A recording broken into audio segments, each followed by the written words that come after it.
For advertisement, call 8125893028. Our Gmail maxtvtelugu@gmail.com. Hi hello welcome to max TV. నేను మీ కళ్యాణి. నమస్కారం స్వాతి. నమస్తే కళ్యాణి. స్వాతి, ఈరోజు మన టాపిక్ రాహుకాల దీపం. పెద్ద క్వశ్చన్ మార్క్ అనమాట అందరికి. రాహుకాల దీపం అంటేనే పెద్ద క్వశ్చన్ మార్క్. అవును. రాహుకాల దీపం, అసలు రాహుకాల దీపం ఎందుకు పెట్టాలి, ఎప్పుడు పెట్టాలి, అసలు రాహుకాల దీపం అనేది ఉందా అనేది పెద్ద క్వశ్చన్ మార్క్. అది అవును. అసలు రాహుకాల దీపం ఉందా, ఉంటే ఏ సమయంలో పెట్టాలి, ఏ రోజు పెట్టాలి, ఎవరికి పెట్టాలి, ఏ దేవుడికి పెడతారు ఈ రాహుకాల దీపం? రాహుకాల దీపం అనేది రాహుకేతువులకి సంబంధించిన ప్రాబ్లమ్స్, రాహు కుజ ప్రాబ్లమ్స్ ఉన్న వాళ్ళు పెడతారు. అయితే దుర్గా అమ్మవారి దేవాలయాల్లో రాహుకాల దీపాలు పెడతారన్నమాట. ఇంట్లో పెట్టుకోకూడదు. రాహు దీపాలు మట్టి ప్రమిదల్లో పెట్టరు. నిమ్మకాయలు ఉంటాయి కదా, నిమ్మకాయల్ని ఒక నిమ్మకాయని కట్ చేసి 2 ముక్కల్లా చీల్చి దానిలో రసాన్ని పిండి ఇలా తిరగవేసి కాస్త పసుపు కుంకుమ పెట్టి దాంట్లో నెయ్యి కానీ నువ్వుల నూనె కానీ లేదా కొబ్బరి నూనె వేసి పువ్వొత్తు వేసుకోవాలి. మళ్ళీ నార్మల్ ఒత్తు వేయకూడదు, పువ్వొత్తు వేసి దీపారాధన చేస్తారు. అయితే ఇంట్లో చేయకూడదు. ఇది రాహు దీపాలు ఎప్పుడైనా పెట్టాలి అంటే అది దుర్గా దేవాలయంలోనే పెట్టాలి. ఇప్పుడు రాహు దీపం పెడతారు అంటే వాళ్ళకి ఏదో ప్రాబ్లం ఉంది. ఇప్పుడు రాహు సంబంధిత పీడలు లేదా కుజదోషాలు, పెళ్లి కాని వాళ్ళు కూడా పెడతారు కదా, రాహు కుజ ప్రాబ్లమ్స్ ఏంటంటే పెళ్లి కాలేదు, వాళ్ళకి మంచి లైఫ్ పార్ట్నర్ రావట్లేదు, ఎన్ని సంబంధాలు. కొందరు చూడండి 22 ఫస్ట్ ఏమో పెళ్లి చేసుకోను అంటారు అమ్మాయిలే. ఆ తర్వాత పేరెంట్స్ కూడా అండి, ఈ రోజుల్లో పేరెంట్స్ కూడా పెళ్లిళ్ళు ఇప్పుడు ఇంత తొందరగా ఎందుకు మా అమ్మాయికి అని అంటున్నాం కూడా. చాలా అలా పెళ్ళిళ్ళు వద్దు తర్వాత చేస్తాము, బాగా సెట్ అవ్వాలి అన్నారు. ఆ తర్వాత మనం చేద్దాము అన్న టైంకి మంచి మ్యాచెస్ రావట్లేదు. అలా ఎవరైతే బాధపడుతున్నారో వాళ్ళకి బాగా యూజ్ అవుద్ది ఇది. ఏంటంటే ఈ రాహు దీపాలు పెళ్లి కాని అమ్మాయిలు పెట్టినట్టయితే చక్కటి భర్త వస్తాడు, అలాగే త్వరగా సంబంధాలు కుదురుతాయి. ఒక కోరికతో పెట్టాలి, కోరిక కూడా ధర్మబద్ధంగా ఉండాలన్నమాట. అలాగే హెల్త్ ప్రాబ్లమ్స్ ఉన్నవాళ్ళు, ఆరోగ్య సమస్యలు, ఆర్థికంగా ఇబ్బందులు ఉన్నవాళ్ళు, తర్వాత ఏదైనా వైవాహిక జీవితంలో కొంత ప్రాబ్లమ్స్ ఉంటాయి. వైఫ్ అండ్ హస్బెండ్ రిలేషన్స్లో కూడా చాలా సమస్యలు ఉంటాయి కదా, అలాంటి వాళ్ళు పెట్టిన పిల్లలు చదువుల అభివృద్ధికి, తర్వాత పిల్లల ఆరోగ్యాలు, సంపద వృద్ధి అవ్వడానికి కూడా పెడతారు. ఇలా ఏదైనా కూడా గ్రహ పీడ దోషాలతో బాధపడుతున్న వాళ్ళందరూ కూడా రాహు దీపాలు పెట్టచ్చు. అయితే ఈ రాహు దీపాలు ఈ టైంలోనే పెట్టాలని ఒక టైం అంటూ ఉంటుంది కదా. ఇది మంగళవారం, శుక్రవారం 2 రోజులు మాత్రమే రాహు దీపాలు పెట్టుకోవాలి. మనకు సోమవారం నుంచి ఆదివారం వరకు ఉన్నా కూడా రోజులు, అంటే రాహుకాలం సోమవారం నుంచి ఆదివారం వరకు ఉంటుంది, కానీ ఆ రోజుల్లో పనిచేయదు. మంగళవారం, శుక్రవారం మాత్రమే పెట్టుకోవాలి. మంగళవారం అయితే 3 నుంచి 2:55 నిమిషాల నుంచి 3:45 లోపల మంగళవారం. శుక్రవారం అనుకోండి ఉదయం 10:55 నిమిషాల నుంచి 12:45 నిమిషాల వరకు పెట్టుకోవాలి. అంటే 1 గంట లోపల, 10:30 నుంచి 1 గంట అనుకుందాం. ఎందుకంటే 10:30కి గుడిలోకి వెళ్ళి మనం అన్ని సిద్ధం చేసుకునేసరికి ఆ 10:55 నిమిషాలకు వచ్చేస్తాం అన్నమాట. ఆ విధంగా అయితే రాహు దీపాలు పెట్టుకునే వాళ్ళు నియమాలు పాటించవచ్చు అని మీరు అడగచ్చు. పెద్దగా నియమాలు ఏమి అక్కర్లేదు, చక్కగా ఎన్ని వారాలను కూడా లెక్క ఉంటుంది. అది ఉంటుంది. ఎన్ని వారాలని పెట్టుకో, అంటే నియమాలంటూ కఠిన ఉపవాసం చెయ్యాలి అలా ఏం ఉండదు. ఏంటంటే ధర్మబద్ధంగా ఉండాలి. ఇప్పుడు చక్కగా తలస్నానం చేసుకొని గుడికి వెళ్ళడం, అక్కడ దీపారాధన చేసుకోవడం, నాన్ వెజ్ తినకపోవడం, సాత్వికమైన ఆహారం తీసుకోవాలి. ఇన్ని వారాలు అని పెట్టుకోవాలి. కొందరు 3 వారాలు చేస్తారు, 5, 9 లేదా 21, 11 ఇలా మీకు ఎన్ని వారాలు వీలుబాటు ఉంటుందో అన్ని వారాలు మీరు చేసుకునేలాగా చూసుకోవాలన్నమాట. అయితే రాహుకాల దీపాలు ఎలా పెట్టుకోవాలంటే చాలామందికి తెలియదు, ఎలా పడితే అలా పెట్టేస్తున్నాను. నేను అమ్మవారి దేవాలయంలో చూశానమాట. దీనికి ఒక ప్రాసెస్ ఉంటుంది. ఎలా అంటే అలా పెట్టేయకూడదు. కొందరు నేల మీద పెట్టేస్తున్నారు. అలా కాకుండా చక్కటి ఇత్తడి పళ్ళెంలో కానీ లేదా ఇస్తరాకులో కానీ, పళ్ళెం అనుకోండి గుడిలో వదిలి రాలేం కదా, అందుకోసం ఇస్తరాకు ఒకటి కొనుక్కొని మనము ఏ ప్లేస్లో అయితే పూజ చేసుకుందాం అనుకుంటున్నాం, దీపారాధన చేద్దాం అనుకుంటున్నామో ఆ ప్లేస్లో కొద్ది వాటర్తో శుభ్రం చేసి, ముగ్గు పిండి అంటే బియ్యం పిండితో ముగ్గు వేయాలి, మళ్ళీ రాయి పిండితో వేయకూడదు. ముగ్గు పిండితో దీపారాధన చేసి తర్వాత మనం ఆకులో కొద్దిగా ఇంత అమారు ఒక 2 స్పూన్ల వరకు పసుపు వేసి విఘ్నేశ్వరుడిని మనం ప్రిపేర్ చేసుకోవాలన్నమాట. గౌరీదేవిని చేసుకోవాలి, విఘ్నేశ్వరుడిని కూడా చేసుకోవాలి. ఈ వినాయకుడు గౌరీదేవిని అంటే 2 భాగాలుగా చేసుకుని తమలపాకులో ప్లేస్ చేసుకోవాలి. తర్వాత మనం సంకల్పం ఏంటి, అసలు ఎందుకోసం దీపాలు, ఈ రాహు దీపాలు దేనికోసం పెడుతున్నాం, అసలు మనకేం కావాలి, అది మనం చాలా భక్తి శ్రద్ధలతో విఘ్నేశ్వరుడికి ఫస్ట్ చెప్పుకోవాలి. తర్వాత అమ్మవారికి కూడా చెప్పుకోవాలి. ఏ ఆటంకాలు రాకుండా ఈ రాహు దీపాలు కార్యక్రమం అనేది నాకు చక్కగా సజావుగా ఈ 5 వారాల్లో లేదా 3 వారాల్లో 9 వారాల్లో ఎలాంటి ఆటంకులు రాకుండా జరగాలని మనం విఘ్నేశ్వరుడిని చక్కగా ప్రార్థించుకోవాలి. అంతే కదా, వినాయకుడికి పూజ చేయకుండా ఏ పూజలు స్టార్ట్ చేసినా ఏదో ఒక ఆటంకం ఖచ్చితంగా వస్తుంది. దీని మీద చాలా పురాణాల్లో కథలు కూడా ఉన్నాయి. అలాగే మనం చక్కగా ఏ పూజకైనా వినాయకుడికి ఫస్ట్ పూజించాకే మనం పూజ చేస్తాం అన్నమాట.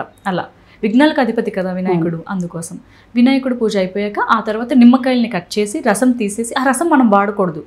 కొందరు వాడేస్తూ ఉంటున్నారంట, కానీ అలా వాడకూడదు. ఆ రసాన్ని ఏదైనా వాటర్ ఫ్లో అయ్యే దగ్గర కానీ లేదా చెట్లు మొక్కల్లో మట్టిలో అందులో వేసేయడం చేయాలన్నమాట. ఎక్కడ పడితే అక్కడ త్రొక్కే ప్రదేశంలో, అంటే కాలుతో త్రొక్కుతారు కదా, అలాంటి ప్రదేశాల్లో వేయకూడదు.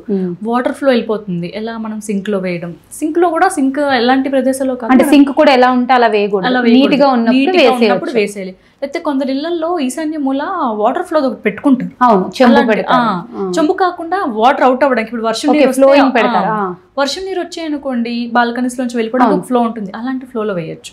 అలా వాటర్ అంటే పారే నీరులో వేసుకోవచ్చు అనమాట. లేదా మొక్కల్లో, ఇప్పుడు అంటే పారే నీరు అంటే నదులేం లేవు ఇక్కడ, తర్వాత చెరువులు లేవు కాబట్టి మొక్కల్లో వేసుకోవచ్చు.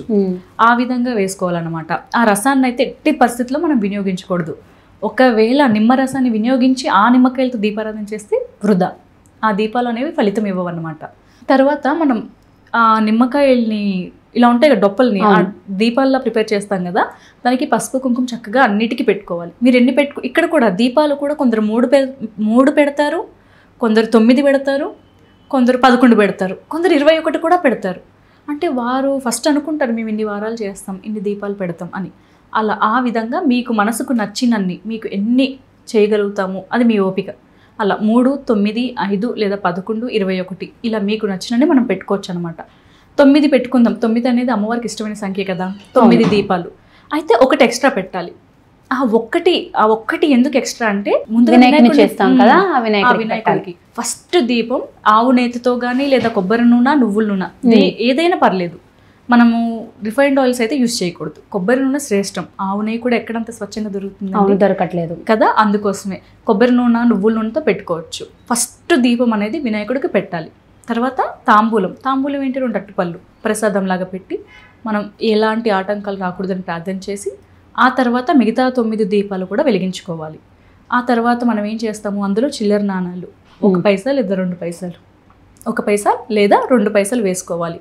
తర్వాత చెక్క. తాంబూలం ఎలా అయితే మనము మన ఇంటికి ముత్తైదు వస్తే ఇస్తామో, అదే విధంగా అమ్మవారికి చిన్నపాటి గౌరీదేవి స్వరూపాన్ని కూడా చేసి పెడతాం కదా, అక్కడ తాంబూలం అమ్మవారికి కూడా పెట్టాలి. లేదా వినాయకుడికి పెట్టిన తాంబూలమే సరిపోతుంది. మనము ఆ తర్వాత దీపాలు వెలిగించాక దేవి ఖడ్గమాల కానీ, దుర్గా అష్టోత్తరం కానీ, లలితా సహస్రనామం కానీ ఏదైనా మనం పఠించవచ్చు. త్రిశక్తిమాల ఇలా ఏదైనా కూడా మనం చేసుకోవచ్చు అన్నమాట. దేవి ఖడ్గమాల అయితే మంచి ఫలితం ఉంటుంది. అవును, ఈ దేవి ఖడ్గమాల అనేది గురుపదేశం లేకుండా చదవకూడదు అంటారు కదా స్వాతి. అలా ఏం లేదు. దేవి ఖడ్గమాల గురుపదేశం ఉండాలని, ఇంకా లలిత సహస్రనామాలు చదవలేము అని భయపడే వాళ్ళు చక్కగా దేవి ఖడ్గమాలను చదవచ్చు అనమాట. దేవి ఖడ్గమాల ఏంటంటే శ్రీచక్రం అనేది ఉంటుంది కదా, అప్పుడు శ్రీచక్రము ప్రక్రియలో ఒక్కొక్క దేవతామూర్తి ఒక్కొక్క ప్లేస్లో ప్లేస్ అయ్యి ఉంటారనమాట. ఆ దేవతామూర్తుల యొక్క నామాలే దేవి ఖడ్గమాల. ఇలా రకరకాల నామాలు వివిధ రూపాలతో ఉంటుంది. ఆ నామాలు మనం ఉచ్చారణం చేయడం, పలకడం చక్కగా ఉంటుంది, చాలా బాగుంటుంది. దేవి ఖడ్గమాల కొత్తగా చదివే వాళ్ళైతే, నా ఎక్స్పీరియన్స్ ఇది, ఈరోజు ఉదయం చదివాము అంటే నిద్రలో కూడా ఆ నామాలే మనం స్తుతిస్తాం. ఓకే, నిజంగా ఇది నిజం. అంత ప్రేమతో చదివితే, ఉదయం పూట చదివాం, అర్చన చేసుకున్నాం. ఇప్పుడు గుడిలో రాహుదీపాలు పెట్టినప్పుడు ఉదయం పూట చదివారు. ఫస్ట్ మనం ఏదైనా ఆడియో వినాలి, ఆ నామాలు కూడా పలకడం రావాలి కదా. అవును, విని ఆ నామాల్ని చక్కగా ప్రొనౌన్స్ చేయాలన్నమాట. ఖచ్చితంగా శ్రద్ధతో చదివే వాళ్ళకి నా ఎక్స్పీరియన్స్ ఇది, నిద్రలో కూడా మనం ఖచ్చితంగా స్మరిస్తాం. ఆ నామాలు ఎంత వద్దన్న మదిలోంచి వెళ్ళవు అసలు, అంత బాగుంటుంది దేవి ఖడ్గమాల. ప్రయత్నించి చూడాలి ఒకసారి, మీరు చూడండి. నేనైతే ఎప్పుడు చదువుతాను, రెగ్యులర్గా చదువుతాను. నేను నాకు అంత ఇష్టం. నాకు తెలిసిన వాళ్ళందరికీ కూడా నేను షేర్ చేశాను. అది అంత బాగుంటుంది. దేవి ఖడ్గమాల ఎంత ధైర్యం అసలు. అది చదివితే మనం ఓకే, ఇంత ఇలా ఉంటుంది, ఆడవాళ్ళు దేనికైనా కూడా ఇలా చేయొచ్చు.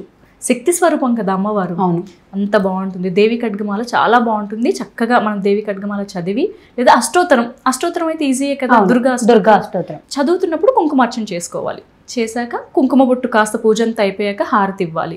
ఇచ్చాక ఆ కుంకుమ ఏదైతే కుంకుమార్చన చేసామో అది మనం పెట్టుకోవడం, మీ పక్కన ఉన్నట్టయితే ముత్తైదులు పెట్టడం, ఇలా చేసి తర్వాత అమ్మవారి దేవాలయంలో అమ్మవారికి హారతి ఎలా అయితే చూపిస్తారో అదే రకంగా ఇస్తరాకులో పెట్టాం కదా, పట్టుకోవడానికి వీలుబాటుగా ఉంటుంది. దాన్ని చుట్టూ అమ్మవారికి తిప్పాలి, అంటే హారతి చూపించాలి. చూపించాక మనం అక్కడే దేవాలయ పరిశ్రమలో దగ్గరలో అంటే ఆ దేవాలయంలోనే ఒక ప్లేస్ ఏర్పరుస్తారు. దుర్గా దేవాలయాల్లో రాహుకాల దీపాలు కూడా కొద్దిగా ప్లేస్ ఉంటుంది. అన్ని దేవాలయాల్లో ఉండకపోవచ్చు, కొన్ని దేవాలయాల్లో ఉంటుందన్నమాట. అలాంటి ప్లేస్లో మనం అది పెట్టేసుకుంటే సరిపోతుంది. కొందరు ఏం చేస్తానంటే 10:55 నిమిషాల నుంచి 12:45 నిమిషాల వరకు కూడా అక్కడే ఉంటారు. వాళ్ళ దీపాలు ఘనమైపోతాయేమో అన్న భయంతో అక్కడ నూనె పోస్తారు. నూనె పోసి చక్కగా ఏదో ఒక మంత్రం, అంటే ఇదంతా రాహుకాల టైం అప్పుడు ఇంకా మొత్తం రాహుకాలం వెళ్ళే వరకు ఇంకా అక్కడ అంతా అమ్మవారి దేవాలయంలో అమ్మవారితోనే ఉంటారు. అంత భక్తి ఉంటుంది కొందరికి, చాలా భక్తిగా చేస్తారు. నేను చాలా మందిని చూశాను ఇంత భక్తితో ప్రతి వారం జపమాలలు పట్టుకొని నామాలు చదవడం కూడా చాలా మందిని చూశాను నేను. బాగా చేస్తారనమాట, చాలా మంచి ఫలితం కూడా ఉంటుంది. ఇదే సేమ్ ఇప్పుడు శుక్రవారం ఎలా అయితే మనం చెప్పుకున్నామో 10:55 నిమిషాల నుంచి 12:45 వరకుని, మంగళవారం రోజు కూడా మనము 2:55 నుంచి 3:45 వరకు అలాగే చేసుకోవాలి. ఇప్పుడు చెప్పిన ప్రాసెస్ అనమాట. కొందరు కుజదోషాలు ఉన్న వాళ్ళు మంగళవారాలు చేస్తారు. మంగళవారానికి కుజుడు అతి కదా, అందుకోసము చాలా మంది మంగళవారం రోజు, అంటే పెళ్ళిళ్ళు కావట్లేదు, కుజదోషం ఉంటే త్వరగా పెళ్లి కాదు. అవును, అది అందరికీ తెలిసిన విషయమే. అలా పెళ్ళిళ్ళు త్వరగా అవ్వాలని, మంచి సంబంధం రావాలని అలాంటి కోరికలు ఉన్న వాళ్ళు మంగళవారం చేస్తారు. అయితే ఏ కోరిక లేకుండా చేయకూడదా అని మీరు అడగచ్చు. అవును, ఏ కోరిక లేకున్నా కూడా చేయొచ్చు. కోరిక కోసమే చెయ్యాలా, కోరిక లేకపోతే చేయకూడదా? చేయొచ్చు ఖచ్చితంగా. ఎందుకంటే కోరిక ఉండి చేస్తే అది ఆశించి చేయడం అవుతుంది. కోరిక లేకుండా చేస్తున్నాము అంటే అమ్మవారి పాదాలు పట్టుకునేందుకేమో కదా. అంతే కదా, అది ప్రేమతో చేసినట్టు. ప్రేమతో చేస్తున్నాం. అవును, ఇదేనా ఇస్తారని చేయడం వేరు, ఇవ్వకపోయినా మనం చేసాము అంటే అంతే కదా, ప్రేమ ఉంది అని అర్థం. ఆ విధంగా మనకి ఏ కోరిక లేదు, జీవితం సజావుగా ఉంది, అందుకు మనం థ్యాంక్స్ చెప్తూ అలా దీపారాధన చేసుకుందాం వీలున్న వాళ్ళు. అయితే ఇది అందరికీ కుదరదు పాపం. ఆఫీస్కి వెళ్ళే వాళ్ళు, జాబ్ పరంగా ఉన్న వాళ్ళు, వాళ్ళకి కుదరదు. అలాంటప్పుడు ఏంటంటే ఎవ్రీ ఫ్రైడే చేయలేకపోయినా కొంచెం బ్రేక్ ఇచ్చైనా చేయొచ్చు. కంటిన్యూస్గా వెళ్ళాలని ఏమీ లేదు. ఈ ఫ్రైడే చేసాం, ఇంకో 2 వీక్స్కి ఆఫీస్ వెళ్తారు, ఇంకో ఫ్రైడే మళ్ళీ లీవ్ అడుగుతారు, పర్మిషన్ అడుగుతారు, లేకపోతే ఆ టైంలో ఒక 2 అవర్స్ పర్మిషన్ అడుగుతారు, లేదా హాఫ్ డే నుంచి వెళ్తారు. అలా 2 వీక్స్కి ఒకసారి పెట్టుకొని అయినా 3 వీక్స్ చేయొచ్చు అనమాట. లాస్ట్ రోజు అంటే ఆఖరణ ఈ 9 వారాల్లో లేదా 5 వారాల్లో కంప్లీట్ అయిపోతాయి కదా, ఆ లాస్ట్ వీక్ అమ్మవారికి చీర ఖచ్చితంగా చూపించాలి. స్తోమత లేని వాళ్ళైతే అమ్మవారు అర్థం చేసుకుంటారు. ఖచ్చితంగా స్తోమత ఉన్న వాళ్ళు ఒక 1000 రూపాయలు ఖర్చు పెట్టలేరా చెప్పండి? ఖచ్చితంగా ఆ 1000 రూపాయలు ఖర్చు పెట్టే స్తోమత ఉన్న వాళ్ళు ప్రతి ఒక్కరు కూడా అమ్మవారికి చీర, రవికల బట్ట చూపించాలన్నమాట. 3 లేదా 5 లేదా ఒక 10 మంది 9 మంది వాళ్ళ స్తోమతను బట్టి తాంబూలం ఇవ్వాలి. ఆఖరణ అంతా అయిపోయింది, ఈ 9 వారాలు మనం పూర్తి చేసాము అని అనుకున్న వాళ్ళు ఆఖరి శుక్రవారం రోజు తాంబూలాలు ఇవ్వాలి. అది కూడా దేవాలయంలో ఇస్తే చాలా మంచిది, మంచి ఫలితం అనేది ఉంటుందన్నమాట. ఓకే స్వాతి, చాలా బాగా చెప్పావు. Thank you. ఓకే, ఇలాంటివి ఏమైనా సందేహాలు ఉంటే మీరు క్వశ్చన్ రూపంలో కింద కామెంట్ చేయండి. మా స్వాతి గారు ఎంతకు మించి మీకు చెప్తారనమాట.